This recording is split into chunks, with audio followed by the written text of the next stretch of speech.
Viasbook presenta. Aprende con Viasbook. Curso Topografía. Bien, en este caso es solucionar la pregunta 4. Nos dan estos datos en la tabla que son desde la estación A se midió para el tramo AB esta distancia y este ángulo con respecto al horizontal. Lo mismo sería para B, C y a partir de ello podemos obtener la distancia horizontal para los tramos AB, BC y CD. Además nos dicen la posición de A en la progresiva que es 6 más 700 y los ángulos que forman AB, BC y CD. Con eso ya podríamos armar el croquis y hacer la parte A del problema. En primer lugar nos dicen que el ángulo de declinación es 10 grados este, entonces como sabemos el norte geométrico podríamos situarlo completamente recto hacia arriba y la declinación 10 grados este para obtener el norte magnético. A partir de ello nos dicen que el ángulo que se forma con respecto al sur es 24 grados y 20 minutos y 0 segundos este. Entonces trazamos el norte magnético y por lo tanto el sur magnético y el ángulo que se forma. A partir de ello podemos trazar el tramo AB y continuar con el tramo BC. Para el tramo BC nos dicen que en B el ángulo es 151 grados y 20 minutos hacia la derecha. Entonces desde AB medimos 151 y 20 minutos hacia la derecha en este sentido. Y ya podemos trazar BC. Además podemos hallar la deflexión en B, que está bastante sencillo obtener simplemente a 180, que es el ángulo total que se forma. 180 le restamos el 151 y 20 minutos y obtenemos que la primera deflexión es 28 grados y 40 minutos. Y ya estaría.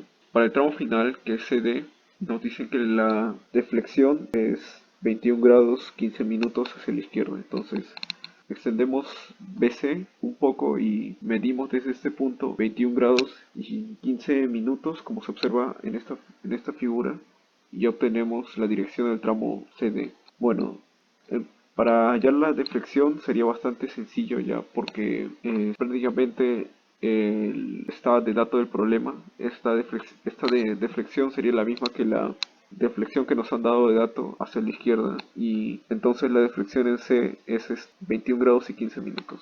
Bien, para la parte B nos dicen que principalmente que el radio de la curva, de ambas curvas es 70 metros. Entonces, a partir de ello podemos calcular las progresivas de inicio y fin para las dos curvas. Como había anticipado con anterioridad, podemos calcular las distancias horizontales con los ángulos que nos daban la tabla y las distancias que se midieron. Además podemos calcular a partir de las fórmulas que conocemos de la teoría los L y la tangente, ya que en la parte anterior calculamos la deflexión, esto sería eh, posible obtener. Bien, para ubicar el TC1 y el CT1 desde el punto A, que es conocido, sumamos la distancia horizontal y le restamos la tangente de la curva. Luego, desde TC1, para obtener el CT1, simplemente sumamos el L que hemos hallado, que sería la longitud del arco. Para el siguiente tramo sería algo similar, no es muy complicado. Simplemente desde el punto B, que se halla sumándole a la distancia horizontal, le restamos esta tangente y le restamos esta tangente y obtenemos el, eh, la, finalmente obtenemos el punto de inicio en esta progresiva. Y para el fin de la curva, simplemente a ese valor le sumamos L. Cabe aclarar, por si algunos no supieran, en la calculadora está la opción de introducir el ángulo en grados, minutos y segundos.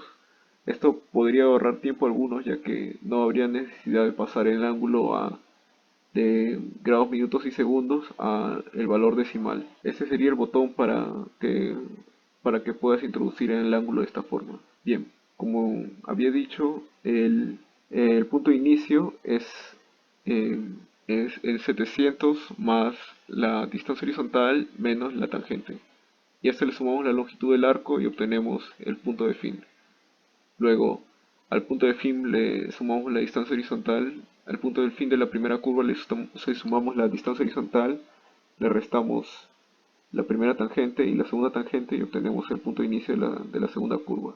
Y a eso le sumamos el L, que es la longitud del segundo arco, y obtenemos el punto de fin de la segunda curva. También sería posible calcular el punto en el que se encuentra D, pero el problema no nos lo pide. Luego, ya que para estos casos se sobrepasa 1000, ya completamos en un kilómetro más, entonces sería 7 más 46.83 y en este caso 7 más 72.8. Este punto sería el punto de medio, pero en este caso no se nos pide tampoco.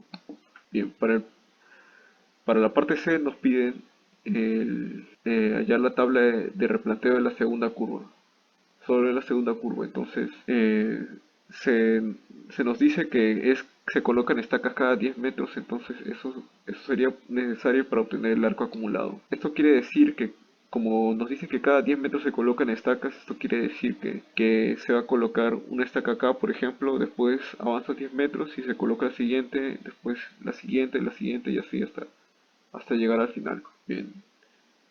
Para la tabla de replanteo necesitamos obtener los arcos acumulados y el radio vector, además de los alfas acumulados, que serían los ángulos que se forman. Bien, para el cálculo del arco acumulado, simplemente tenemos que llevar a 10 el primer valor, que es este de acá. 46.83 lo tenemos que llevar a 50, entonces para eso nos falta 3.17. Y después se suma 10, 60, 10, 70 y para el final del arco necesitamos 2.796 para llegar a 72.8. Luego para los arcos acumulados simplemente sumamos el anterior y más 10 y más 2.796 y obtenemos 25.96 finalmente. Y para resolver con mayor eficiencia y rapidez, yo recomiendo utilizar la función de hoja de cálculo en la calculadora Casio, ya que para abrir esto tenemos que presionar el botón de menú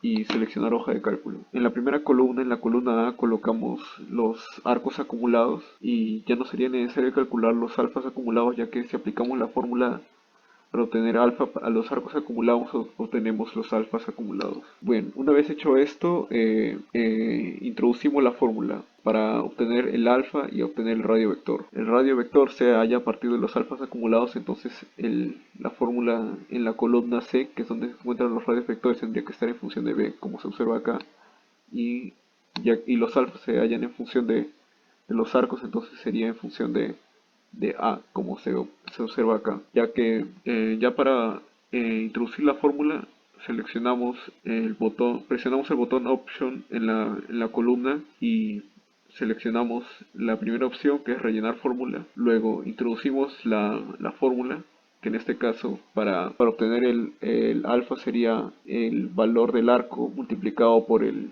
ángulo de deflexión, que es 21.25 para la segunda curva. Esto se obtiene en grados, en grados y decimales, no en grados, minutos y segundos, hay que aclarar. Y eso lo dividimos entre dos veces la longitud del arco. Ya que esto está en decimales, entonces el valor del alfa estaría en decimales. Y anotamos los alfas en decimales en un espacio, ya que tenemos que tenerlos en cuenta para obtenerlos en grados, minutos y segundos posteriormente. Bien, entonces simplemente introducimos la fórmula en donde dice valor, y para seleccionar el rango simplemente tenemos que contar cuántos valores hay. En este caso son 5, por lo tanto seleccionamos de rango desde el 1 hasta el 5. Esto varía dependiendo de dónde se sitúe la fórmula. Si estás en la columna D, entonces sería de 1 a 5. Si estás en la B, de 1 a 5, de B1 a B5. Y bueno, eso sería lo que hay que hacer para esta opción de hoja de cálculo. No, si desean saber más información, les recomiendo que investiguen por su cuenta también. Como había dicho anteriormente, obtuvimos los alfa, pero con valores decimales y es probable que se nos pida en grados, minutos y segundos. Entonces, está la opción en la calculadora de convertir un ángulo que está de esta forma en grados, minutos y segundos presionando este botón. Y ya simplemente con eso podemos obtener los ángulos de la forma que se requieran. Y bueno, luego tenemos que esta sería la forma de presentar la tabla de replanteo y con cada valor de esta forma hay que proceder de una forma ordenada y presentar los cálculos correctamente, claro. Bueno, eso sería todo por la pregunta 4. Espero que les sea de utilidad y gracias.